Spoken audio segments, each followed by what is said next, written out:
반갑습니다. 초중고 내신 한능검까지 쉽고 재밌게 배우는 역정 한국사입니다. 오늘도 재밌는 역사 수업 시작합니다. 1강, 2강 삼국시대 가도록 합시다. 자, 이 국가 발전 단계설, 이건 내신에 가까운 문제긴 하는데 이것도 알아둘 필요는 있어서 간단하게 짚고 넘어갑시다. 자, 국가가 어떻게 발전해 나가느냐? 군장국가, 말 그대로 부족장이 나라를 다스리는 군장국가였다가 요게 한 단계 더 발전하면 연맹왕국으로 발전하게 된다 그래요.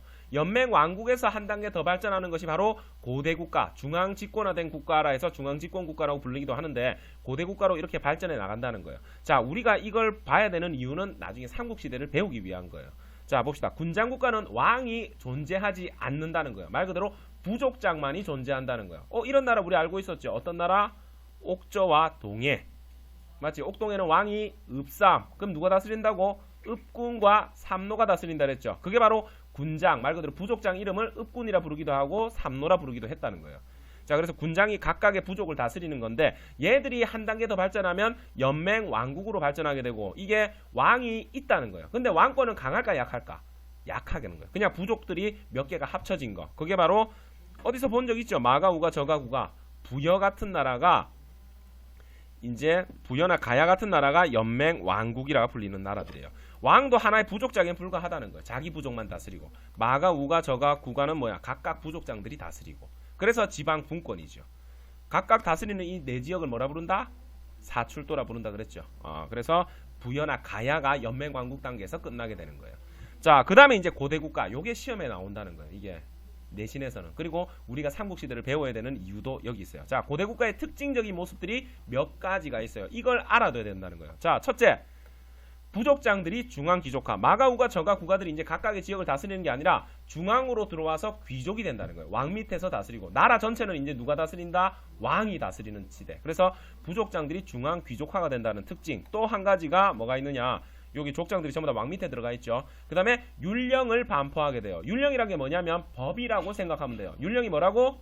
법이에요. 그래서 율령을 반포해. 법을 만들었다는 얘기는 나라의 기틀이 어느 정도 형성이 되었다는 얘기죠. 자, 그 다음에 불교를 수용하게 돼요. 각 부족들이 다 믿고 있던 종교가 다 달랐지. 마가는 뭐 어떤 토템을 맺었어요? 말, 우가는 소, 저가는 돼지, 그 다음에 구가는 개를 믿었잖아. 그랬는데 이제는 뭐야? 이걸 통합하기 위한 새로운 사상을 받아들이게 되니 그게 바로 뭐냐? 불교라는 거예요. 알겠습니까?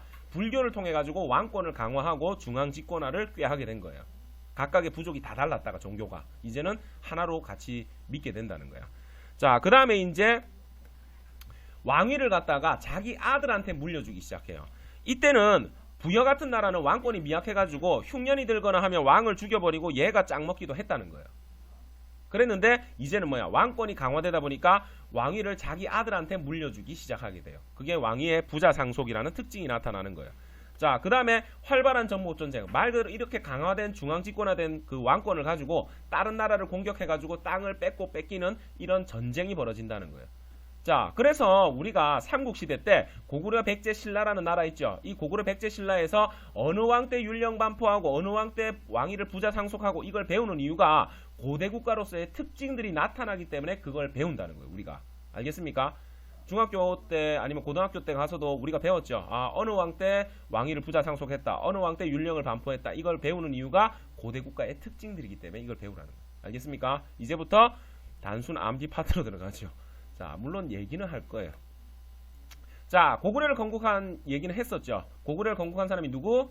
주몽이죠. 주몽이 어느 땅에 졸본에다가 건국을 하게 되었다. 자, 주몽 이후에 뭐 여러 가지 일이 있었는데 태조왕이라는 왕이 하나 나요. 태조왕의 업적 어쩔 수 없어요. 이 파트는 그냥 단순하게 외워야 돼요. 근데 지금부터 내가 외우라는 식으로 외워가는 게 안 헷갈리는 방법이에요. 왕들이 너무 많고 거기에 따른 업적들이 너무 많기 때문에 이걸 갖다가 이렇게 외워가야 돼요. 자, 태조왕이라는 왕이 있었어요. 태조왕은 옥저가 어디 있는지 알죠? 삥 뜯겼던 옥저를 완벽하게 정복해가지고 복속시켜버려요. 그 다음에 게르부고시 왕이 세습을 만들게 된 왕이 바로 그거였어요. 자, 고구려가 몇 부족 연맹체였어요?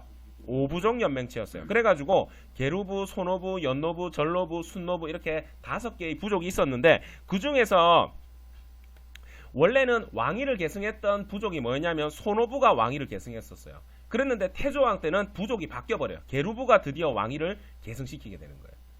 주몽은 손오부였어. 근데 게르부로 넘어가 버리게 된 거예요. 이제는 무슨 사건인지는 역사적으로 증명은 안 됐어요. 어쨌든 게르부가 왕위를 계승하게 된다. 특히 한 가지 더 알아둬야 될 게 고구려 같은 경우는 전로부 얘들이 왕비족이었어요. 그래서 이 게르부는 전부 다 누구랑 결혼한다? 전로부랑 같이 결혼을 했었어요. 자, 그래서 오부족. 그래서 게르부 고씨가 왕위를 세습하게 된 것이 태조왕이다. 그냥 이렇게 외우면 되겠지. 태조라는 사람이 있어요. 태조가 옥조를 게루로 만들었다. 이렇게 배우세요. 뭐라고? 태조가 옥조를 게루로 만들었다. 왜 안 따라해? 태조가 옥조를 게루로 만들었다. 가루나 게루나 발음 비슷하잖아요. 그래서 옥조를 가루로 만들었다. 뭐야? 없애버렸다는 얘기죠. 그래서 태조가 옥조를 게루로 만들었다 하면서 연결해 나가야 돼요. 알겠습니까? 자, 근데 태조왕은 그렇게 잘 나오지는 않아요. 근데 고국천왕 이왕은 좀 알아둘 필요가 있어요. 자, 고국천왕의 업적은 뭐냐? 드디어 왕위를 부자 상속했다는 거예요. 그 전까지는 태조왕도 자기 동생한테 왕위를 상속하게 되거든.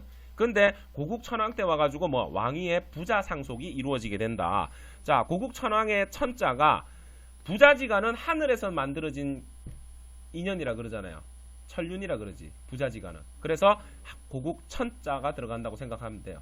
지금부터 원래 고국자 들어가는 왕이 많거든. 고구려 왕들대 고국천왕, 고국양왕, 고국원왕 뭐 이런 게 있는데 어쨌든 고국천자가 무슨 천자라고?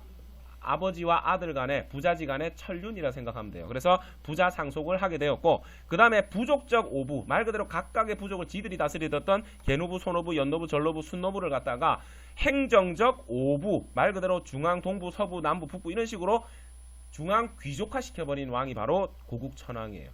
그래서 이걸 고국천왕도 오늘 똥 싸면서 외울 게 많아요. 어떻게 외우면 되느냐? 고국천 부자가 행진을 한다. 진대법이란 건 뭐냐? 빈민 구휼 정책이에요. 흉년이 들었을 때 나라에서 쌀을 빌려주고 나중에 풍년이 들면 조금 이자 붙여가지고 갚아라 하는 이런 제도가 있는데 어쨌든 이렇게 외우세요. 고국천 부자가 행진을 한다. 뭐라고? 고국천 부자가 행진을 한다. 고국천 왕 부자 상속 행정적 오부 진 대법 이렇게 연결만 하면 돼요. 알겠습니까? 오늘 똥 쌀 때 계속 해야 돼. 이쪽 파트는 암기가 너무 많아요. 그래 뒷부분 가야지 또 얘기가 나오긴 하는데. 자, 그래서 고국천 부자가 행진을 한다. 자, 그 다음에 미천왕 얘가 뭐냐면 원래 고조선이 멸망하고 거기에 뭐가 설치됐어요? 한나라 사군이 설치됐죠. 그 중에 한 나라가 바로 낙랑국이라는 나라가 있었어요. 낙랑군이 나중에 낙랑국이 돼버려요. 근데 낙랑공주와 호동왕자 얘기 알아요? 그 낙랑 그 자명고 찍고 뭐냐 스스로 올리는 북 찍고 했던 거 있잖아. 그때가 미천왕 때라는 거예요. 그래서 낙랑을 정복했다 이라는데 그 얘기를 해주면 정말 좋겠지만 우리는 지금 한국사 능력시험 쳐야 되기 때문에 시간이 모자리죠. 그래서 요렇게 말아두세요. 이 미천왕은 미친 왕이에요. 뭐에 미쳤다? 낙랑에 미쳤다. 뭐라고? 낙랑에 미친 왕. 됐지? 요거밖에 없어. 미친 왕은.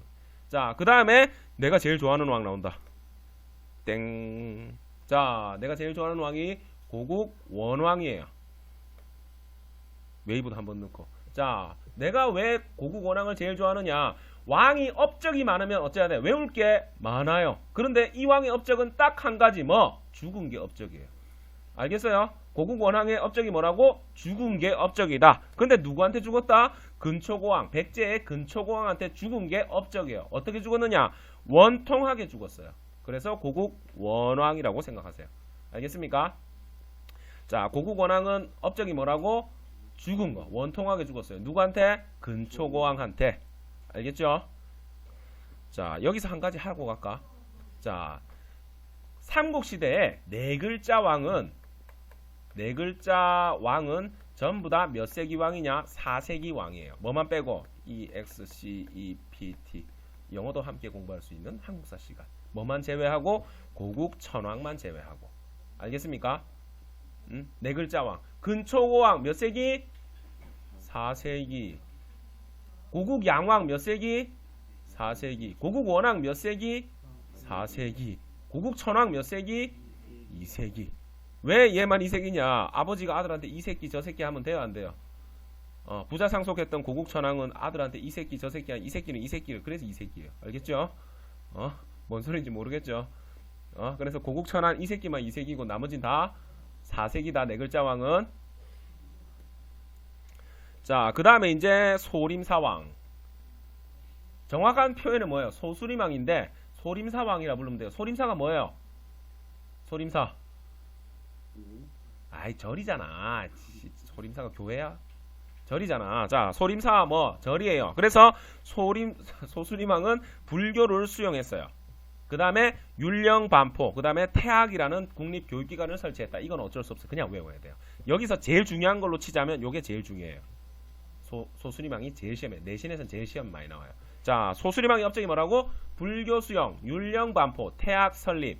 요 세 가지는 무작정 외워야 돼. 알겠습니까? 자, 그 다음에 이제 백제의 건국과 성장. 자, 백제가 어떻게 건국되느냐.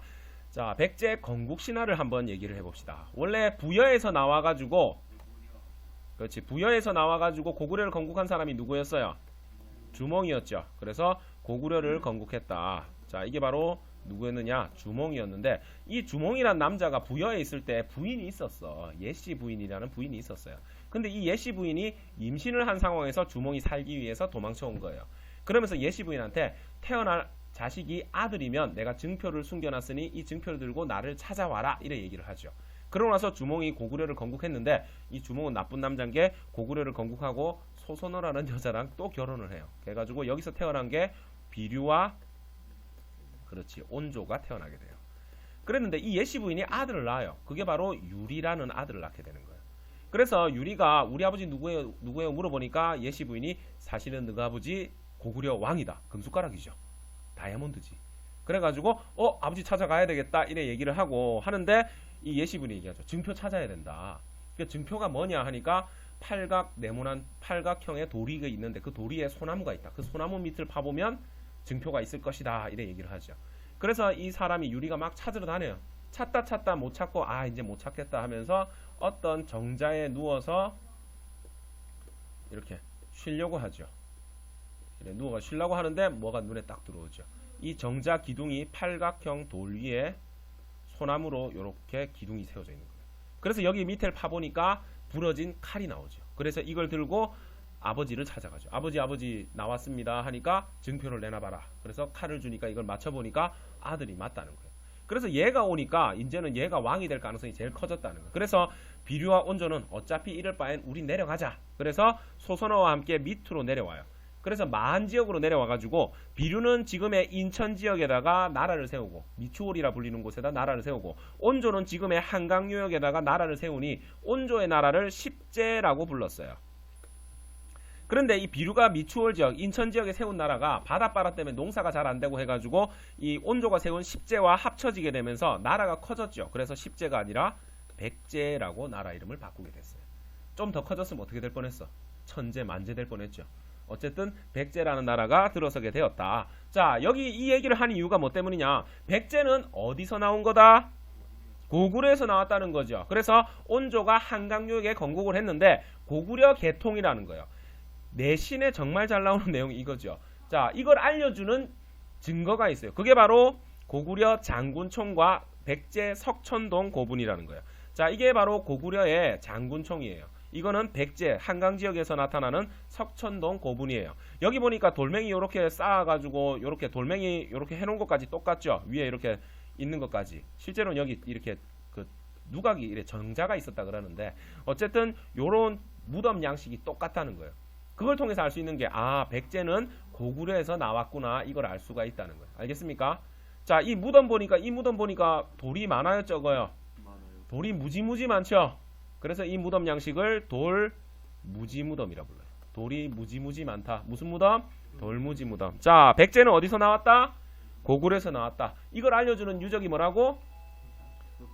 장군총과 석천동 고분이 있다. 이 석천동 고분, 이 무덤 양식은 뭐라고? 돌이 무지무지 많죠? 돌무지무덤이다. 자, 요 백제 건국 이후부터는 잠시 쉬었다가 연결해서 하도록 합시다. 영상이 도움이 되셨다면 구독과 좋아요, 댓글까지 남겨주시면 감사하겠습니다.